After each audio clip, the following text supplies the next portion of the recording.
Quel rapport y a-t-il entre le priori de Sion et le FMI, le Fonds monétaire international?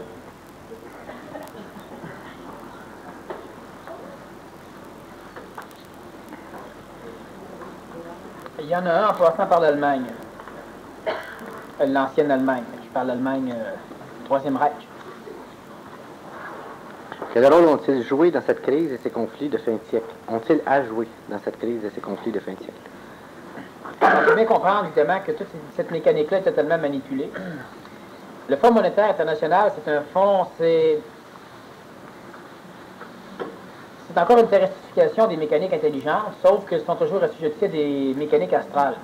L'idée est géniale, et à un moment donné, eh bien, le Fonds monétaire international va finir par le rôle occulte, disons, très très très loin du contexte monétaire du FMI, c'est de faire en sorte d'alléger le karma des sociétés industrialisées qui avancent.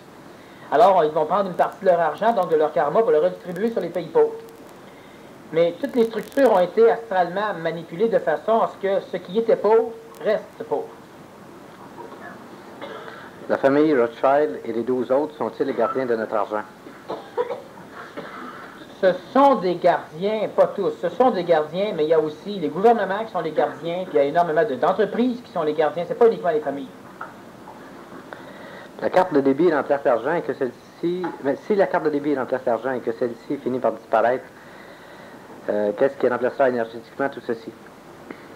Bon, la carte débit, il faut faire bien attention, parce que la carte débit, avant que ça arrive, là, on en connaît qui se sont fait sensibiliser par la carte débit, n'est-ce pas? Et qui en ont peur. Mais la carte débit, ce n'est même pas à peine qu'on en parle. C'est comme la carte de crédit, ça a été le drame total. Les gouvernements vont tout savoir ce qu'on achète, les gouvernements vont ceci, vont cela. Prenez-en pas de carte de crédit. Tout le monde en prend quand même. Ah, ils nous ont quand même à cause qu'ils nous ont pas. T'en prends ou t'en prends pas. L'idée de savoir, par exemple, avec la carte de débit, le gouvernement va pouvoir savoir se mettre le nez dans tout ce que l'on fait. C'est déjà fait, ça fait longtemps. C'est pas avec une carte de plus qu'on va se créer de gros problèmes. Les échanges d'énergie se font quand même pour la simple raison qu'il va y avoir énormément de troc qui va recommencer à se faire dans les années à venir. C'est déjà commencé beaucoup au niveau de certaines entreprises où on n'échange pas de l'argent, où on échange des services ou de la matière. Bon, les échanges d'énergie se font là quand même. Advenant l'indépendance du Québec, qui financera celle-ci? Le FMI? Non. Le Québec ne sera pas un pays qui va être manipulé à devenir pauvre. Donc, le Fonds monétaire international n'aura pas besoin de s'en mêler. Non, le Québec, de toute façon, j'ai déjà dit en, je ne sais plus quelle année, 86, oui, je crois, qu'il se séparerait, qu'il serait totalement indépendant avant la fin du 20e siècle. Il est déjà indépendant au niveau de la conscience, de toute façon. Il est de plus en plus indépendant, surtout depuis que René Lévesque et d'autres personnages mythiques, n'est-ce pas, de la religion québécoise sont morts et sont réincarnés dans la population. Le Québec va finir par se séparer. Et puis, au niveau du financement, il y a de l'intelligence, ça se monnaie bien. Les Américains sont prêts à financer, de toute façon, Chase Manhattan Bank. Ah, il y en a plein, ils sont prêts à financer parce qu'au Québec, il y a énormément de potentiel, autant dans l'humain que dans la matière. La cote de crédit du Québec pour American Express et Chase Manhattan Bank est supérieure à celle du Canada. De capacité de remboursement. Cette question porte sur la volonté d'agir. Je n'ai aucune ambition, attente, projet. Je suis là, je suis juste là. J'ai toujours beaucoup de temps et juste assez d'argent. Je me questionne sur le pourquoi, l'action ne me dit absolument rien. Je n'ai aucune volonté d'avoir, de bâtir ou de créer. Est-ce une illusion? Probablement. Mais la compréhension de cette problématique il y a, m'échappe. La question, c'est qu'est-ce qui se passe? C'est au secours, ça. La personne, ce qu'elle doit faire, premièrement, son temps n'est pas venu, donc c'est évident qu'elle n'aura pas nécessairement plein de choses à faire. Ce qu'elle doit faire, cette personne, c'est qu'elle doit commencer à se rapprocher d'individus qui sont peut-être déjà dans une mécanique d'action.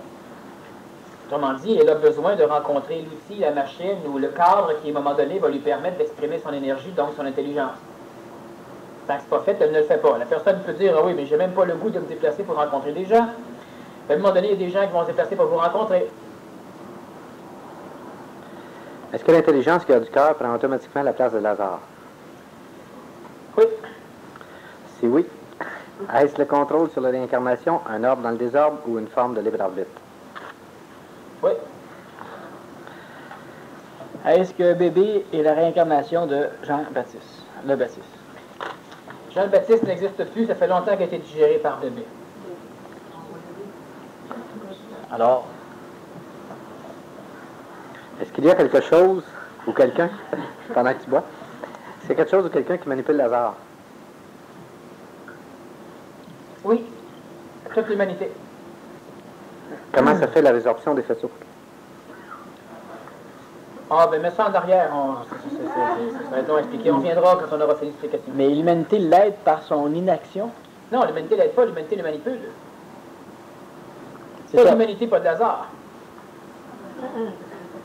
Lazare n'a pas de rôle à jouer, c'est pas l'humanité. Donc, Lazare est manipulé par l'humanité, et c'est Lazare qui manipule l'humanité. C'est un personnage du Québec que certains connaissent et que ça vaut pas la peine de nommer. C'est un personnage correct. Je me conscientise depuis quelques années, de plus en plus. J'ai des périodes où je me sens mourir. Est-ce l'ego qui est en train de mourir ou c'est l'astral qui me manipule?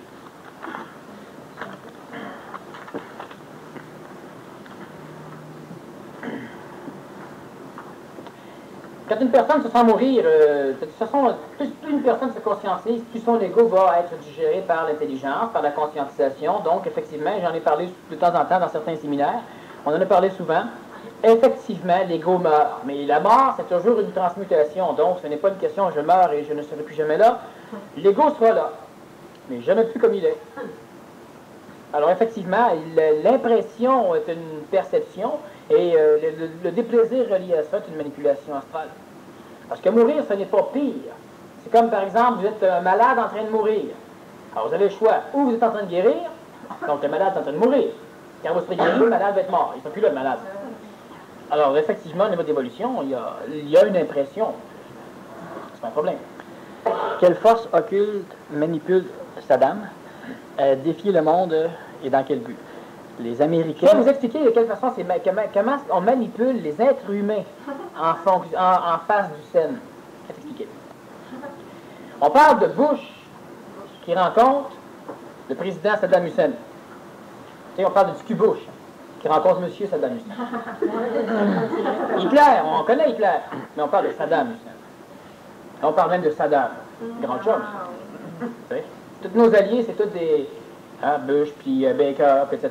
Mais quand on parle de Saddam Hussein, on ne parle pas du Hussein, on parle de M. Saddam Hussein, on parle du président Saddam Hussein, on parle de Saddam Hussein. On n'est pas lié, on dit.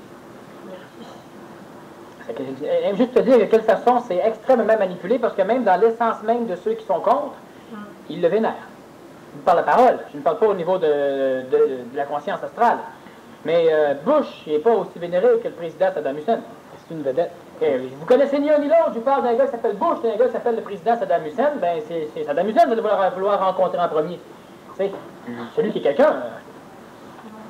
Dans les journaux, les titres, Saddam pourrait contre-attaquer. Ah ouais. C'est pas Georges, de bord. Non, non. Alors, quelle force occulte le manipule à défier le monde et dans quel but? Toutes les forces occultes le manipulent. Quelle est la plus puissante qui le manipule? Mahomet. Est-ce que Mahomet est manipulé par d'autres choses? Absolument. Mahomet, c'est une création du priorité. Encore. Toujours. C'est parce que le priorité est le... Chanson-là, le priorité. Le priorité est J'en ai une question là-dessus. elle est, finalement, ce sont les maîtres du monde. Oh, en grande partie. En grande partie. Qui le compose? Les personnages que tu connais, il y en a quelques-uns que tu connais, que tu as connus. Dans cette vie-ci ou dans d'autres vies? Dans l'autre vie, lui. Là, je disais une question, là. C'est pas moi qui pose la question. Mais je ne veux pas en parler encore de qui le compose, etc. Il y a des choses de temps en temps qui sont dangereuses pour celui qui le dit. Hein? Des choses aussi qui sont dangereuses pour ceux qui l'entendent. Donc il y a des choses qui c'est pas le temps de le dire. Quels sont ses buts aux priorités? Pas la convaincu, toi, là, non? Moi, je suis pas convaincu. Bon, t'es policier. Si à un moment donné, tu sais des choses, personne va t'attaquer. Non, je suis d'accord avec ce que Dis-les tu à dis. d'autres, on peut peut-être éliminer ceux qui l'ont entendu, ou au moins éliminer quelques témoins. Je suis tout à fait d'accord avec ce que tu dis, mais Donc, il y a des choses qui sont pas ça ne devrait pas s'appliquer à nous autres. Non, ça ne fait pas nous autres non plus. Mais ça s'applique quand même. Et ça s'applique. Mais Il y a quoi qui cloche? Ben oui, c'est parce que tu n'écoutes pas ce que je dis. Non, non. Tu n'écoutes pas ce que Charles dit. Je vais lire les questions, là. C'est ça. Quel a été son rôle dans le passé? À qui? Priorité. Le priorité, son rôle dans le passé, c'est le même rôle qu'aujourd'hui. Préserver la race sioniste.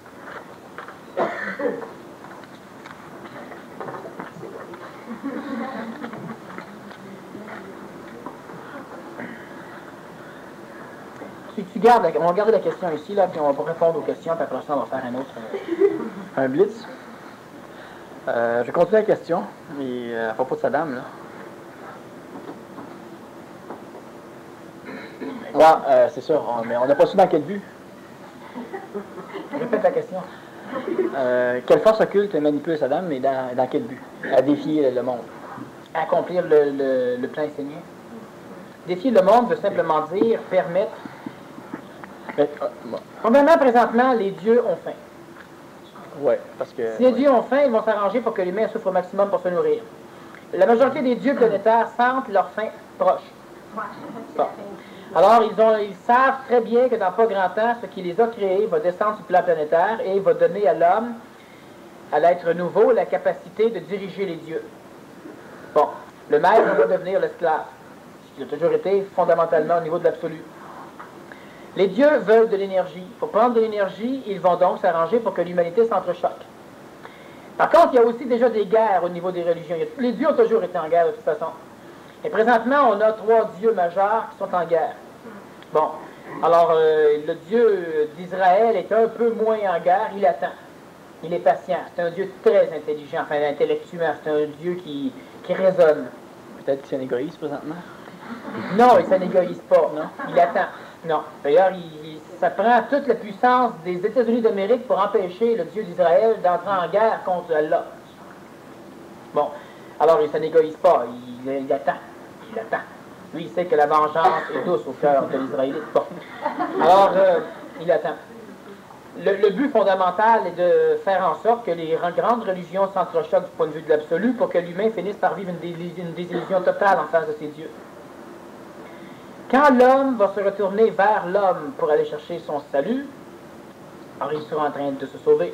Mais comment la désillusion va se produire en face de ces dieux-là? Ben, quand les vivants vont se lever sur les champs de bataille qui seront recouverts de morts, ben, ils vont se rendre compte que finalement, il n'y a pas un seul maudit Dieu qui est parvenu à sauver quiconque. Tu vas dire, il nous reste 300 000 musulmans, ben oui, mais il reste aussi 300 000 catholiques, 300 000 juifs, on n'en est pas sorti. C'est pas 300 000 musulmans puis aucun juif. Tu ne peux pas exterminer, ça n'arrivera pas. Alors, à un moment donné, l'humain va finir par en avoir supra-roll-bol de se battre au nom de Dieu.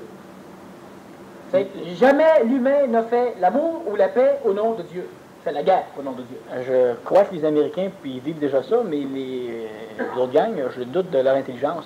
Je ne doute pas de leur intelligence. Ils ne sont pas encore centrés dans aucune forme d'intelligence. Par contre, ce sont les outils de l'intelligence. Eux, leur fonction est simplement de nourrir le monde de la mort, nourrir les dieux, pour donner énormément d'énergie aux dieux, pour que les dieux puissent écraser tout ce qui existe comme humain sur la planète Terre, comme humain qui se conscientise. Eux, leur fonction, c'est de nourrir le monde de la mort pour que le monde de la mort puisse se détruire. Moi, je trouve ça bien correct. Oui, c'est correct. Pourquoi? Parce qu'à un moment donné, il va y avoir tellement d'énergie là-dedans qu'ils vont pouvoir détruire Charles.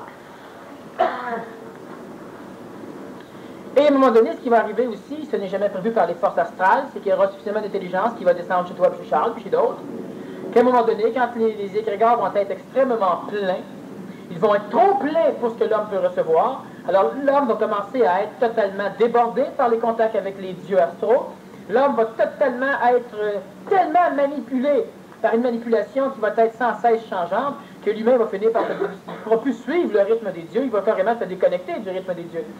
Alors il n'y aura plus le choix que de se connecter à l'homme, à l'instantané, à la réalité. Ce ne sera pas une instantanée supramentale, c'est une instantanéité planétaire, mais l'homme n'aura plus le choix, il ne pourra plus suivre les dieux.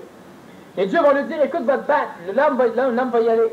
L'homme va se battre, l'homme va être blessé un peu, l'homme va être fatigué, mais les dieux vont lui dire, écoute, mais non, là-bas. La bonne femme ou le bon homme va y aller, puis à un moment donné, lui-même va être tellement épuisé, puis le dieu va encore dire, écoute, dors pas, non, encore un autre là-bas. Puis à un moment donné, lui-même ne pourra plus suivre. Mais là, ce qui va arriver, c'est que les égrégores vont être tellement tellement pleins qu'ils vont être maintenant totalement parfaits pour venir anéantir ce qui se conscientise, toi. Mais là, ce qui va arriver, c'est que ceux qui se conscientisent vont être tellement énergisés par la force fondamentale qu'ils ne pourront pas être détruits. Mais détruire de quelle façon? Physiquement ou dans la conscientisation? Physiquement. OK. Et là, ce qui va arriver, c'est que tous ces égrégores-là vont finir par être extraordinairement puissants. Et l'être nouveau va être suffisamment puissant, mais par une obédience supramentale et non pas astrale, ce qui n'est pas compréhensible par les mécaniques astrales, qui eux ne regardent que le passé, savent que Dieu est venu, ils ne peuvent pas comprendre que ça revient. Alors, ce qui va arriver simplement, c'est que l'être nouveau aura suffisamment de puissance, que c'est lui qui va servir les égrégores, qui vont avoir été remplis à pleine capacité en énergie pour le servir lui. Donc, le rôle, le but de remplir l'égrégore, c'est de le détruire, mais cosmiquement parlant, c'est la seule façon de forcer les énergies astrales humaines à gagner le monde de la mort pour remplir un égrégore pour que toi, tu puisses en servir. Tu ne pourras pas manipuler tous les humains. Alors, si toute leur énergie astrale, la majorité est plantée dans un égrégore, puis que tu contrôles l'égrégore, tu contrôles tous les humains. C'est simplement ce qui est en train de se préparer. Et quand je dis toi, pas toi. Est-ce intelligent que plusieurs millions de personnes meurent dans une troisième guerre mondiale? Intelligent, non, totalement stupide, essentiel, hélas, oui. Je ne peux pas voir et assembler tous les morceaux du casse-tête, mais il semble qu'on perdra beaucoup après avoir investi dans le genre humain et la planète bleue depuis des millions d'années. Oui, ce qu'il faut comprendre, c'est ceci, c'est que l'être humain se réincarne par réincarnation pluralitaire fusionnelle. Ça veut dire quoi? Ça veut dire que les êtres humains se réincarnent mélangés ensemble en fonction de l'expérience qu'ils ont vécue. Et s'il y a des peuples qui devront à un moment donné être transmués en d'autres peuples, devront créer, avancer. Alors, ce qui est intéressant, c'est ce qui est essentiel dans la mécanique, chez les mortels, du moins, ce qui est essentiel dans la mécanique des réincarnations astrales, c'est que si des millions d'individus vivent la même expérience ou une expérience similaire, alors ils pourront se fusionner facilement en tant que mémoire dans le monde astral et se réincarner en groupe de plus en plus nombreux dans de moins en moins de corps physiques. Et c'est comme ça que d'une grande race presque éteinte, on va passer à une race neuve, en pleine force pour croître.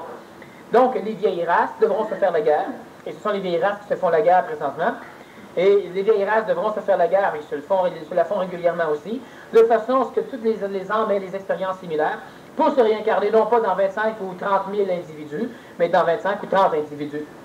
De cette façon-là, on va diminuer la quantité d'âmes dans des corps physiques sur le plan planétaire, les âmes auront plus d'expériences similaires, on va diminuer la quantité de corps physiques, jusqu'à un moment donné où les corps physiques qui seront capables de survivre seront les corps physiques qui, dans leur génétique, sera suffisamment solide.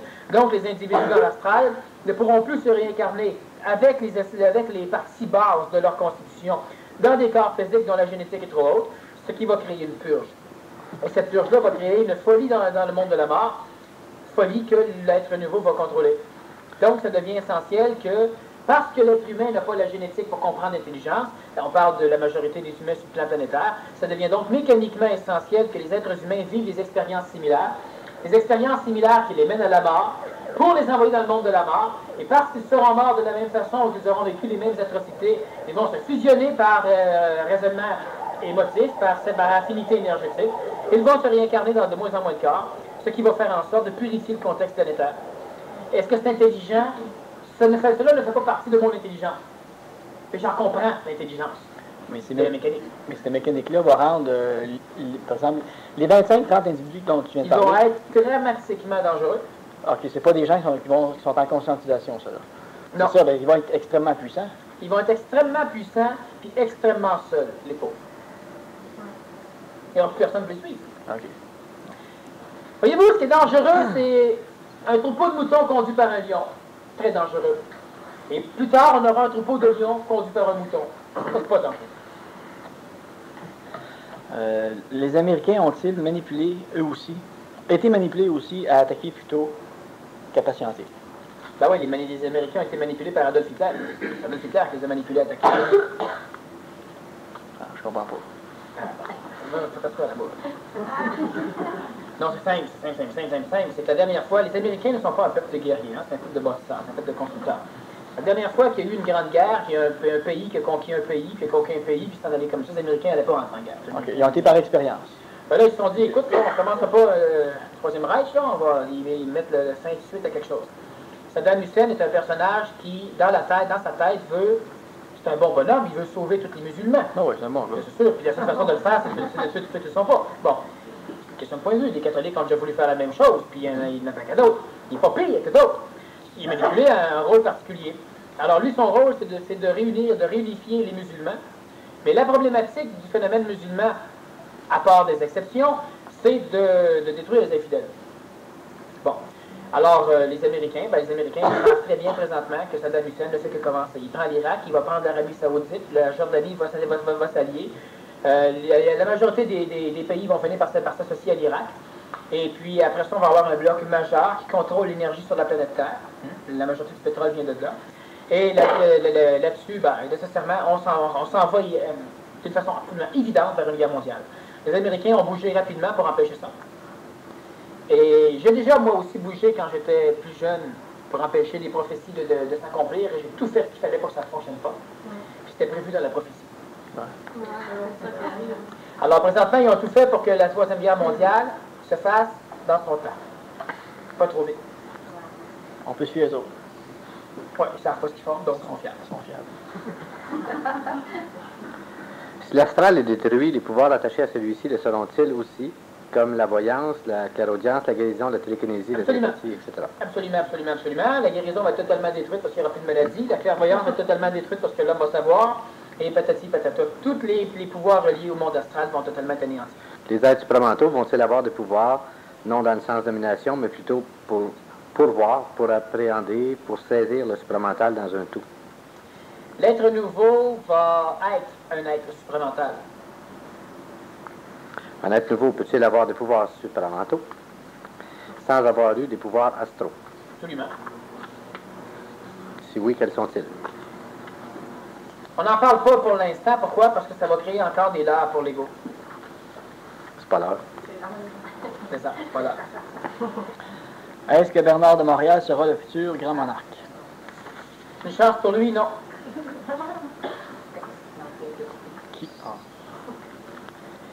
Qui fut à Tawalpa et est-il incarné au Québec présentement?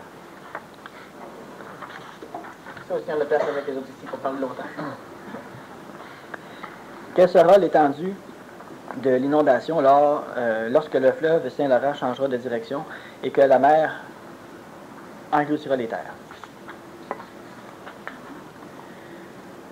Ce n'est pas, en ce qui me concerne, extrêmement important d'en parler. Les terres ont extrêmement changé. En plus, dans les livres d'histoire, ce n'est pas encore évident que tout le plateau du Saint-Laurent va s'enfoncer suffisamment pour que le Saint-Laurent coule à l'envers.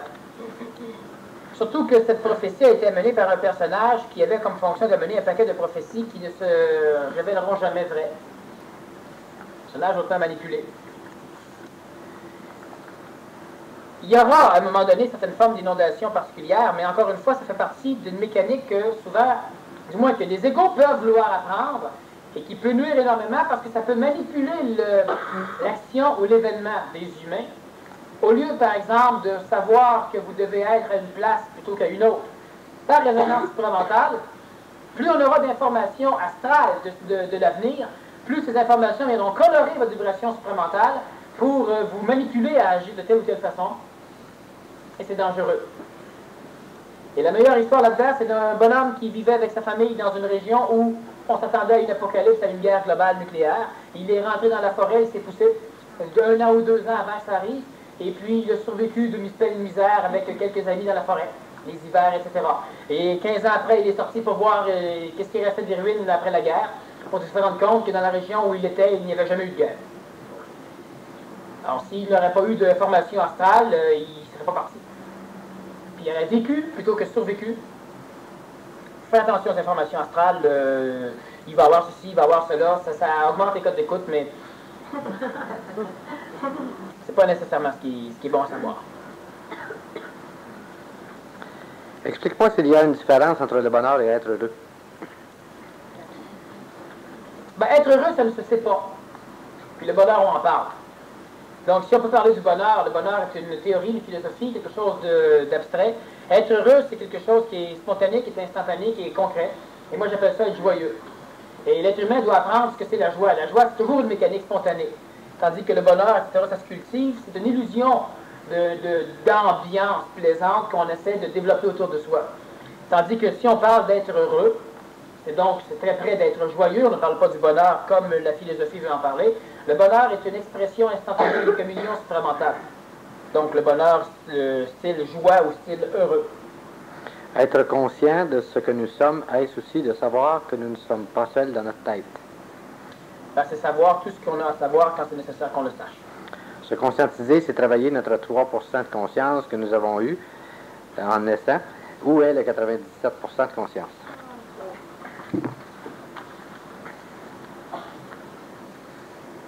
Qu'est-ce que la conscience? La conscience, c'est la capacité de voir clairement la réalité. Vous avez une automobile qui peut rouler à 200 km/h. N'ayant pas la conscience de la qualité de votre automobile, vous roulez avec à 20 km/h. Quand vous allez devenir plus conscient, vous n'aurez pas changé d'automobile. Vous allez prendre conscience subitement que crime, mon auto peut faire du 50. Et là, pensant avoir tout évolué, tout changé, tout compris, vous allez rouler à 50. Et à un moment donné, vous allez encore vous conscientiser. Vous conscientisant, vous allez voir de plus en plus clair la réalité autour de vous. Vous allez découvrir qu'elle peut rouler à 75. Vous allez rouler à 75. Mais sinon, on vous dit, votre automobile peut rouler à 100. Vous n'en avez pas la conscience, vous avez peur, vous allez commencer à conduire, vous allez trembler, quand vous allez passer de 80, vous ne saurez plus ce que vous faites. La conscience va, à un moment donné, vous ouvrir énergétiquement encore la tête, et vous allez voir que vous pouvez rouler à 100. L'automobile qui peut rouler à 200, c'est vous. Mais la conscience que vous en avez de ce que vous êtes, c'est une conscience à 20 km/h, alors vous vivez à 20 km/h. Alors quand on parle du 3% de conscience, où elle reste? La conscience, c'est une question de voir. Ce n'est pas une question d'énergie. La conscience, ce n'est pas de l'énergie, c'est un état. L'état, il est là, la porte en s'entrouvre. C'est comme si vous vous diriez, quand je commence à ouvrir la porte, j'ai 2 pouces de trou. Puis la porte est ouverte au complet, j'ai 100% du trou. Alors quand j'ouvre à 2 pouces de trou, le reste du trou, il est où? Il est là. Mais il y a la porte aussi, là. Mais le trou est là. La personne qui cherche le trou ne verra pas le trou, il y a la porte. Il est où le 100%? Il est là quand même. Mais tu vas en être conscient quand tu auras ouvert la porte. Il aura toujours été là. Et c'est ça. Ça, c'est la conscience. Le 97 qui manque, là, il est là. Mais la porte aussi, elle est là. L'astral, la mémoire et ces choses-là. Est-ce qu'il y a du pétrole ou du gaz naturel dans les sous-sols québécois? Région... Je comprends donc, avec tous ces camions qui versent leurs affaires un peu partout, le sous-sol est arrivé de gaz et de pétrole. Région de la Rive-Sud entre Montréal et Québec. Il y a beaucoup de gaz naturel dans la plaine du Saint-Laurent. Puis, normalement, là où il y a du gaz, il y a du pétrole. Toutes les royautés appartiennent à un individu. Essayez pas d'en acheter, j'ai déjà essayé. C'est ça. Alors, effectivement, on est sur un grand réservoir. Si le peuple juif va dans le monde de la mort en se servant de la guerre, se réincarneront-ils dans des personnes vivantes présentement ou attendront-ils un certain laps de temps? Il va entendre. Qu'est-ce que de courber le temps? Place ça ici aussi. Est-ce que 2060... C'est une bonne année pour le vin. Bordeaux. Non. Est-ce que vers 2060? Est-ce vers 2060 que la soucoupe volante québécoise s'envolera? Le temps est toujours en mouvement et puis les dates sont des choses dangereuses à dire. C'est pas important. Ça va arriver que je vais échapper des informations comme ça quand je suis sur un élan. Quand je réponds aux questions, je respecte trop les individus pour répondre à des questions qui, à un moment donné, pourraient leur nuire. Et même si un égo me dit « Ah, ben ça me nuira pas, moi! » Qui pour savoir que ça va me nuire? Ben, je suis le gars qui connaît la réponse, franchement. Je préfère ne pas donner de date. Mais une chose certaine, c'est qu'il y aura des mouvements bien avant 2060. Comment utiliser les événements actuels, la guerre là-bas, la paix ici, comme tremplin de conscientisation?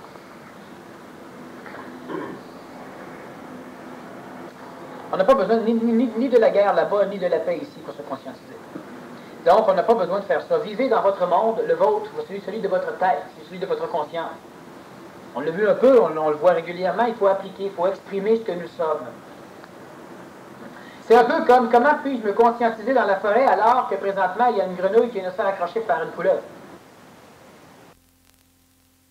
Ça ne nous regarde pas. C'est tu es toi et c'est correct, c'est comme ça que ça fonctionne. Alors, ce qui se passe autour de nous, ça fait partie de notre vision spirituelle. ce n'est pas... ça ne nous regarde pas. Peut-être pas l'événement comme tel, mais l'événement provoque une dose d'énergie astrale phénoménale parce que le stress de l'attente, avant que l'attaque se produise, il y avait beaucoup plus de stress sur la planète qu'il y en a aujourd'hui parce que maintenant il y a eu une attaque, c'est comme si tu avais ouvert un abcès. Et on avait peur qu'il y ait une Mais est-ce que attaque. cette énergie-là, on n'a pas pu s'en servir, quelques-uns? Quelques-uns, ils sont en train présentement de travailler pour s'en servir en tabarouette. Une semaine avant l'éclatement, là, je reviens à la question. Une semaine avant l'éclatement, j'ai senti une accélération personnelle dans ce que je comprends et cellularise. Probablement parce que vous faites partie de certains individus qui, effectivement, auront un jour à être quelque part quand c'est pas le temps. Alors, nécessairement, il y a des choses comme ça qui vont nous pousser un petit peu, ou qui nous font avancer. Mais il y a autre chose, c'est que l'humain ne doit pas spiritualiser sa conscientisation, donc il ne doit pas chercher à faire des rapprochements.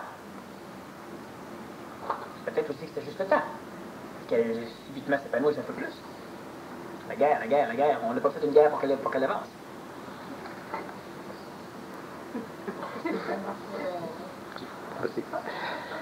Comment se fait-il que certains hommes nouveaux vont avoir la puissance de passer outre les plans Esséniens et prairies de Sion, puisqu'on a déjà été régis, vendus? Ce sont de fins fusions. Oh, un instant. Vous pouvez vendre un cheval à un autre, mais si le cheval décide que l'autre, il ne le veut pas, il ne l'aura pas plus. On est connu, moi, des vendeurs de chevaux puis de chiens. Ils se retrouvaient avec le chien et le chevaux.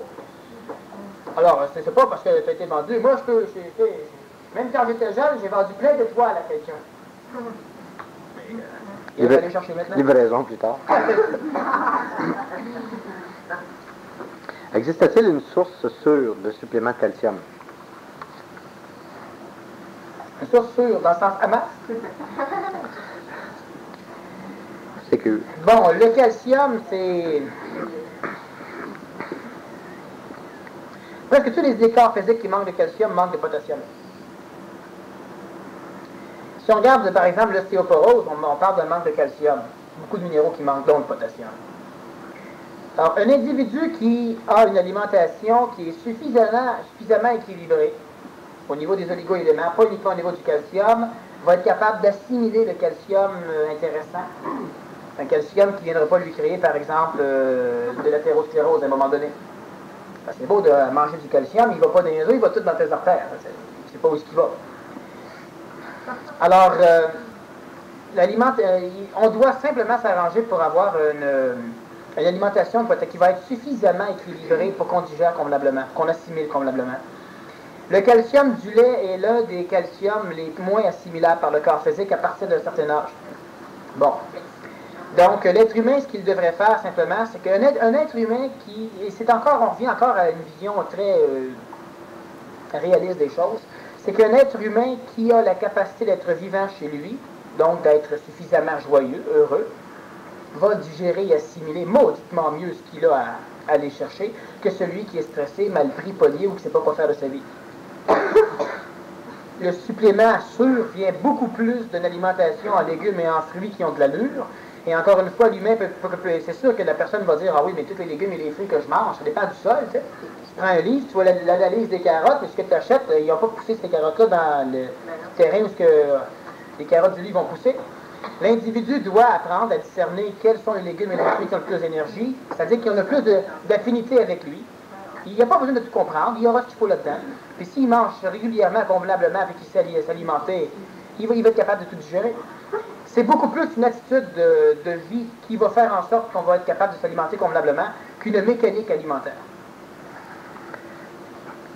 Si une antenne a un rôle à jouer et qu'il ne le joue pas parce que ses attaches à l'ego sont trop fortes, sera-t-il remplacé par quelqu'un d'autre par l'intelligence? Les antennes vont toujours jouer leur rôle. Certains vont devoir le jouer, disons, malgré eux. Ça peut être un peu pénible pour l'antenne, mais jusqu'à date et dans l'avenir aussi, il n'y a aucune antenne qui finalement réussit à se soustraire de son rôle. C'est faux. Il y a effectivement quelques antennes qui se sont soustraites de leur rôle à un moment donné, mais ces antennes-là se sont soustraites en déléguant, consciemment et volontairement, disons à des imbéciles heureux, qui ne rêvaient que de prendre la place de l'antenne. Et l'antenne s'est esquissée par la suite. Quel sera le... Non, vas-y. Quelle sera l'année la plus propice pour que les gens du futur reviennent se chercher? Est-ce que ça se fera en masse ou individuellement? L'an 3027, là, ça, c'est l'année qui va partir. Ça, c'est l'année la meilleure. Ça. Bon. Maintenant, est-ce que ça va se faire en masse ou individuellement? Ça va se faire en masse. Il y aura beaucoup d'individus qui vont se ramasser aussi, mais ça va être un phénomène d'intervention qui va durer quelques jours, répartis sur quelques mois. Ça veut dire à plusieurs reprises. Oui. Dans quelle mesure un animal peut-il bénéficier de l'intelligence qui l'entoure, le meilleur exemple à donner étant le chien? Ne fait-il que servir l'intelligence, soit en attirant la plupart du temps des enfants à notre demeure, ou si on peut s'attendre à plus, sachant que rien n'est impossible? Non, le chien ou le chat, les animaux qui sont près de l'humain, par imprégnation, finissent par exprimer une partie de ce que vous êtes. Donc, le chien, le chat, le saint, etc., ça finit par être un peu des tentacules de votre être-té qui se promènent à l'extérieur. Si vous tolérez que votre chien est colérique, ben nécessairement, les gens le verront. Et donc, ça dépend simplement de ce qui se trouve chez vous. Vous colorez les êtres plus faibles, dont les animaux. Alors, vous les évoluez temporairement. L'animal n'est pas un être évolutif, mais il sera temporairement évolué. Et puis, ils pourront donc servir de tentacules à ce que nous sommes nous. On ne dit pas ça quand tu dis ça parce que mon chien est trop imbécile. Entièrement d'accord. On me dit l'année Ça va être chien ou va faire quelque chose? Ou je vais changer? Non, c'est parce que tu n'es pas le maître du chien. C'est vrai. Merci. Quand tu peux poser la question, arrêtez tout de suite. Puis le maître du chien, effectivement, a des caractéristiques bien exprimées dans le chien. Et ce chien-là, c'est un chien qui peut recevoir certaines formes d'expression. Cette race de chien-là n'est pas une race qui reçoit de l'intelligence. C'est quelle race? Donc, elle va recevoir des parties snobs, des parties colériques, niaiseux, il y a des particularités que ce chien-là peut exprimer, mais ce n'est pas une race qui exprime de l'intelligence. Effectivement. Ça ne nous empêche pas d'aimer le chien, là, mais ce n'est pas une race. C'est comme moi, j'ai un serin, mais il n'est pas aussi intelligent que ton cheval. Oui, je comprends. Non, c'est simplement ça. Cette race de chien-là est une race de chien qui fait partie du vieil égrégore que tu avais, et qui ne fait pas partie de l'égrégore actuel. Ça n'empêche pas qu'on peut garder le chien. Mais effectivement, ce chien-là pouvait même t'aller, il y a quelques années. Il faisait partie exactement de la vision du monde ou de la vie que tu voulais développer. Tous les personnages qui vivaient dans ton style avaient un chien comme ça à la maison. Vas-y. On me dit l'année 91 est un révélateur au sens photographique. On développe par le négatif. La bifurcation a eu lieu en 90 et 91, révèle seulement ce qui s'est produit. Si 91 révèle, verrons-nous distinctement deux camps.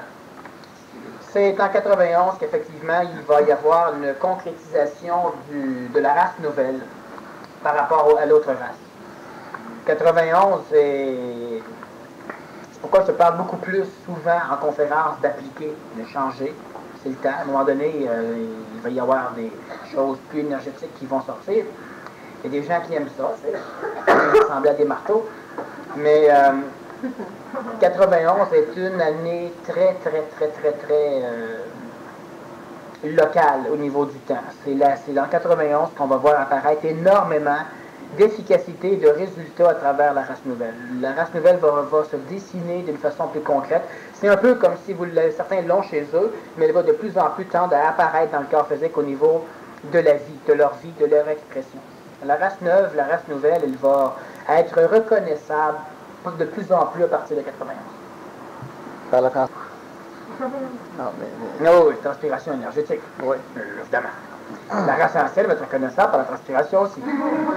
Mais la transpiration à queue. Une grande question, je vais essayer de résumer un peu parce que c'est très long à lire. Des personnes qui se sont fait construire une maison neuve, en mi-novembre 90, ils ont fait le PMC 1, l'étymologie. Un de nos amis, non séminaristes, mais ayant débuté le PMC 1 jusqu'à l'Escon, est venu passer environ 3 fins de semaine chez nous, et il couchait dans notre chambre d'amis située au sous-sol, exactement sous la nôtre. Une semaine derrière, il nous a dit que son ajusteur de pensée, nommé André, l'a contacté et il le voyait assis sur la chaise sous la forme d'un humain. Il a ajouté que ce phénomène se présentait seulement lorsqu'il était chez nous. Quelques jours plus tard, nous avons constaté que nous sentions une présence lorsque nous descendions au sous-sol. Après analyse et discussion, nous ne croyons pas qu'André voit son ajusteur de pensée, mais plutôt une de ses inventions, soit son anti-homme déguisé sous forme d'un ajusteur de pensée. Notre ami nous a déjà fait part d'un phénomène qui l'avait frappé sur la tête sous forme d'ectoplasme après avoir réalisé que c'était son anti-homme. Il est sujet à de fortes colères pour des riens, mais réalise assez vite qu'il est manipulé et qu'il s'est produite, mais il a tout de même eu le temps de donner un coup de poing dans le mur avant de le réaliser. Bref, a-t-il des attaques psychiques? Est-il possédé? Que devons-nous faire pour régler la situation? Devrait-il demeurer chez nous? Que faire? Bon, effectivement, la personne qui écrit la question est une personne qui ferme très bien la problématique. Donc, elle sait, elle voit, et on n'a pas grand-chose à lui dire. Elle apprend avec ça ici. Elle sait probablement tout ce qui doit être fait. Dans ce cas-ci, comme dans plusieurs cas d'évolution, on doit centrer notre chemin sur nous-mêmes et on ne doit pas être trop spirituel, si même on devrait ne pas être spirituel. Je l'ai expliqué au début de la conférence, je reviens de temps en temps là-dessus. Tu es d'accord avec ce que la personne devrait faire? Oui. Toi aussi. Vous devriez faire ça. Ce serait la meilleure chose, vous le savez déjà, et je reviens encore là-dessus, c'est qu'on ne doit pas être spirituel. Un être nouveau s'arrange pour évoluer de la façon la plus adéquate possible et de la façon la plus intelligente possible. Donc, je ne veux pas vous donner de conseils parce que la façon dont vous écrivez votre question prouve que vous êtes capable de répondre. Alors, je ne viendrai pas mettre un bâton dans votre roue qui vous permet de cheminer vers l'état d'être son seul maître. Décris-moi comment alléger son karma efficacement. Comment savoir quel karma on a.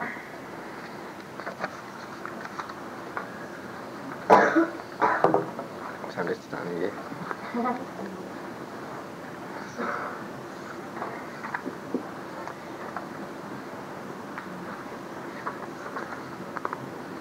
Cessez d'avoir du karma. Ah, tu me laisses ça. C'est la façon. La façon la plus rapide, c'est de cesser d'être un être ancien. Et la façon la plus rapide, c'est donc de devenir un être nouveau, comme ça le karma on l'élimine. Plus vous allez appliquer de l'intelligence dans votre vie, plus votre karma va vous être éliminé. Certains, en appliquant l'intelligence, vont peut-être descendre bas. Pourquoi? Parce qu'ils avaient beaucoup de karma, alors on le purge rapidement. Moi, j'en connais à un moment donné qui avaient de l'argent. Ils ont commencé à se conscientiser, ils ont commencé à devenir des êtres bons. Ils ont perdu leur argent. Mais cet argent-là est un argent sale. Donc, c'est normal que tout soit parti. Alors, ils vont dire, oui, mais là, je paye en maudit mon karma. Non, on élimine tout ce qui est crotté. Mais quand ça sera propre, maintenant, après, tu auras ce qu'il faut pour que ce soit propre. La personne, elle est toujours heureuse à travers cela. Pourquoi? Parce qu'elle est consciente et elle comprend. C'est ça qui est important, beaucoup plus que l'argent. Alors, comment éliminer, par exemple, ou alléger son karma efficacement? Soyez esthétique. L'esthétisme, c'est l'un des phénomènes qui peut-être demanderait le plus d'explications, mais c'est un des phénomènes qui ne doit pas être appris, c'est un phénomène qui doit être compris. Être un aristocrate intelligent et esthétique, c'est la façon la plus rapide d'alléger son karma.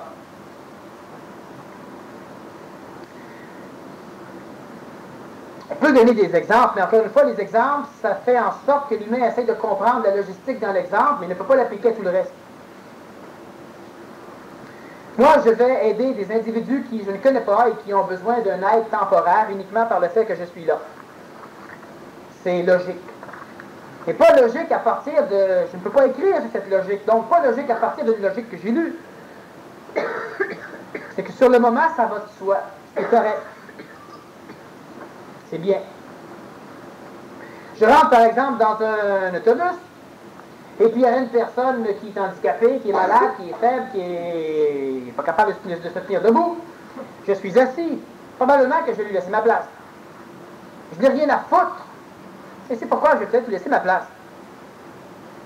Pas pour alléger du karma. Parce que sinon, je n'allégerai pas mon karma. Mais en le faisant, je vais alléger mon karma.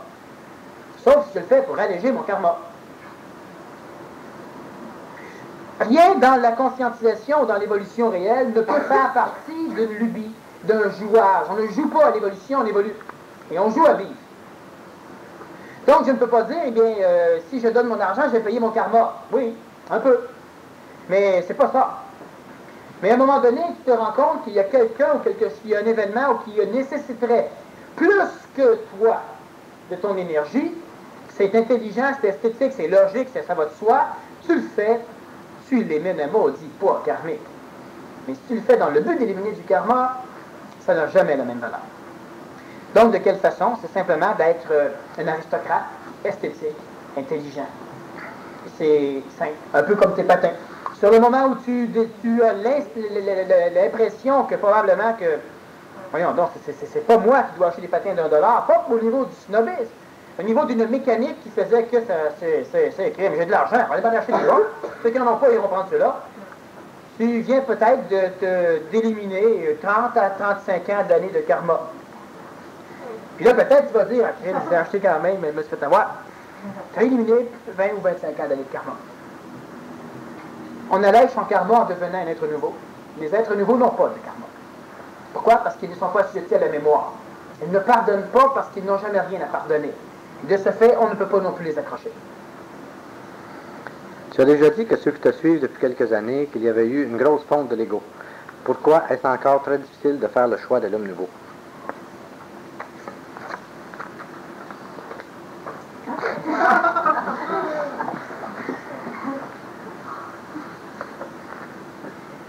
Bon, pourquoi il y avait eu une grosse fonte de l'ego à travers la mécanique?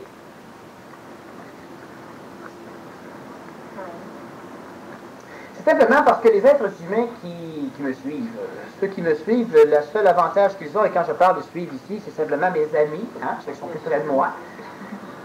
Pourquoi il y a une fonte de l'ego qui est plus évidente? C'est pour la simple raison que moi, je suis un être ascensionnel 24 heures sur 24. Donc, il n'y a jamais rien qui peut être laissé passer. Et l'individu qui peut se rapprocher suffisamment pour devenir un ami est nécessairement un être qui avance aussi 24 heures sur 24. Donc, c'est évident qu'ensemble, les égos ont fondu. Surtout qu'à travers certains personnages que j'ai reconnus comme étant des amis, à travers cela, il y a plusieurs qui étaient la réincarnation d'anciens ennemis. Alors, il a fallu évidemment qu'on digère certaines choses. On pourra maintenant être capable de se sentir. Pas de transpiration politique, évidemment. Pourquoi est-ce que encore très difficile de faire le choix de l'homme nouveau? Pour la simple raison que l'être humain ne peut faire le choix de l'être nouveau qu'uniquement s'il y croit. Et celui qui fait le choix de l'être nouveau parce qu'il sait, il ne fait pas le choix de l'être nouveau parce qu'il sait. Il a fait le choix de l'être nouveau lorsqu'il croyait. Autrement dit, c'est que l'être humain qui va faire le choix de l'être de l'homme nouveau, c'est votre ego qui va faire le choix de l'homme nouveau. Parce que vous êtes déjà des êtres nouveaux. C'est l'ego qui doit faire le choix, donc l'ego de croire quelque chose. Alors l'ego, il ne peut pas croire à une vision royalement jolie de l'homme nouveau. L'ego, tout ce qu'il peut faire à un moment donné, c'est se dire, écoute, j'ai aucune idée si ça va fonctionner. À travers tout ce qu'il m'a offert, si quelque chose devrait fonctionner, c'est ça qui mérite de fonctionner. L'ego va faire le choix de l'homme nouveau. Et après ça, il va s'arranger pour nous donner un coup de pouce en tant qu'intelligence, pour nous amener là-bas. Il y aura des petites mémoires, des petites perturbations, puis des petites choses comme ça. Mais c'est l'ego qui doit faire le choix de l'homme nouveau. Mais présentement, si votre ego ne croit pas suffisamment à quelque chose, en avant, si déjà il a de la difficulté à croire à quelque chose dans le présent, ça va nuire au choix de l'homme nouveau, parce que c'est nécessairement l'ego qui va faire le choix de l'homme nouveau. Dans le rêve, lorsque tu rencontres quelqu'un que tu connais, est-ce que c'est vraiment la personne que tu veux voir que tu vois? Non. Ou une entité déguisée en cette personne? Ah, même pas une entité, c'est de la mémoire. C'est une entité déguisée en mémoire. Une mémoire déguisée en mémoire ou une mémoire pure, mémorielle, mais c'est jamais l'individu.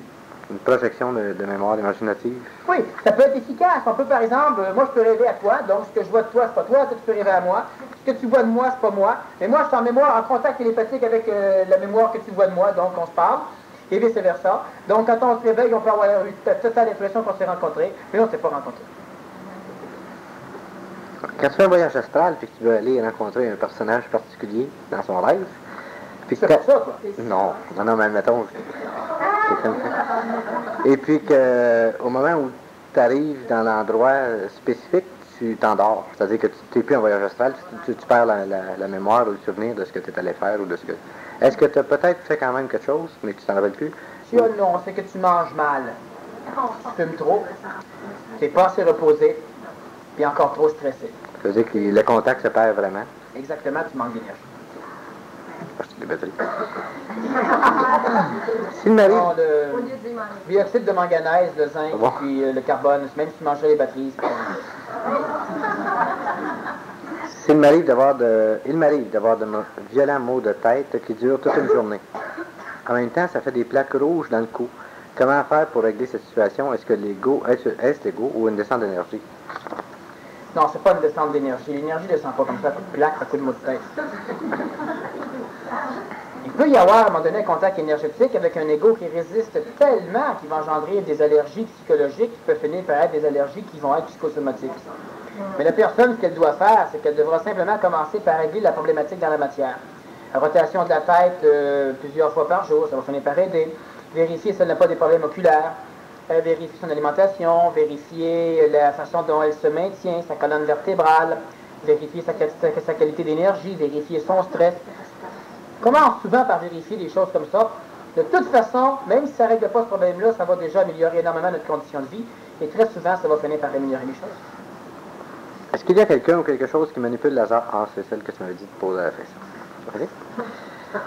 À ce point-ci du chemin, tomber, se blesser, est-ce un simple accident ou est-ce une auto-attaque santé? Est-ce l'anti qui... Ouais, la soupe chaude et en fait des menaces? C'est dans les cartes de l'Indien. Ça doit. Il en manque un morceau, je crois. C'est ça.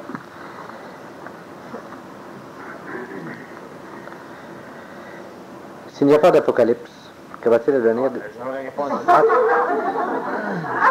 Vas-y, je trouve que ça te prend du temps. Non, mais je suis en train d'aller coller. C'est l'anti qui sert la soupe chaude. Il fait des menaces.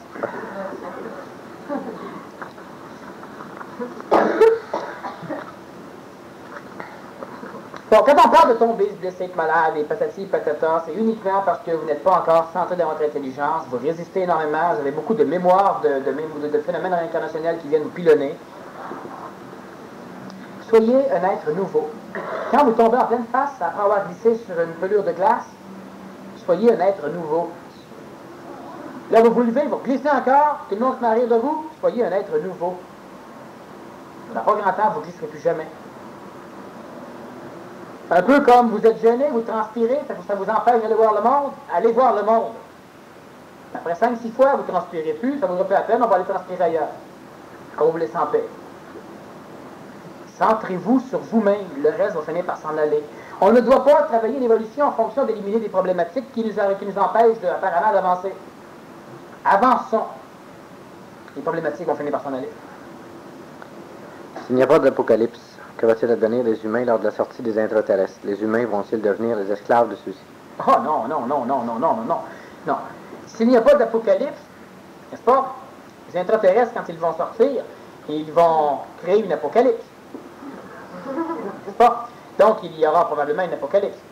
En admettant que l'être humain soit suffisamment puissant, donc en admettant qu'il y ait, disons...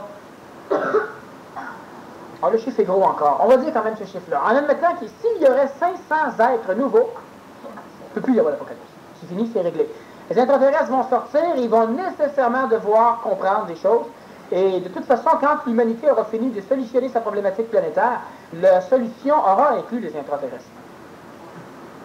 On ne les laissera pas comme ça en se disant, écoute, il y avait qu'à être terrestre. Comment se font des négociations avec les intraterrestres puisqu'ils ne sont qu'intelligents? Il n'y a pas de négociation qui se fait. En réalité, ce qui arrive simplement, c'est que grosso modo, on vient donner aux Américains des stratégies musulmanes ou russes. Alors les Américains vont donc aider les intraterrestres en leur donnant des corps physiques d'enfants, des corps physiques, etc., des choses comme ça.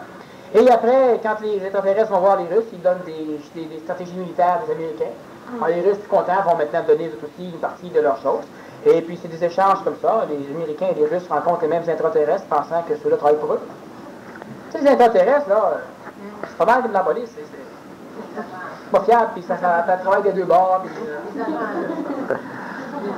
À part le refroidissement de la planète qui a obligé les intraterrestres à vivre à l'intérieur de celle-ci, quels événements ont fait en sorte qu'ils se retrouvent prisonniers sur ou dans la planète? Les extraterrestres, bon, il faut comprendre certaines choses qui sont peut-être un peu difficiles à comprendre. Je vais résumer en termes humains, en termes planétaires, là, mais là, c'est un peu plus complexe. On va donc simplifier. Les extraterrestres sont des particularités. Je fais un parallèle avec la planète Terre, mais ce n'est pas ce qui s'est passé, mais ça va nous permettre de comprendre. Sur une planète, il y a des êtres en force d'ascension. Jusqu'à un niveau où ils devront attendre le contact avec d'autres êtres évolués.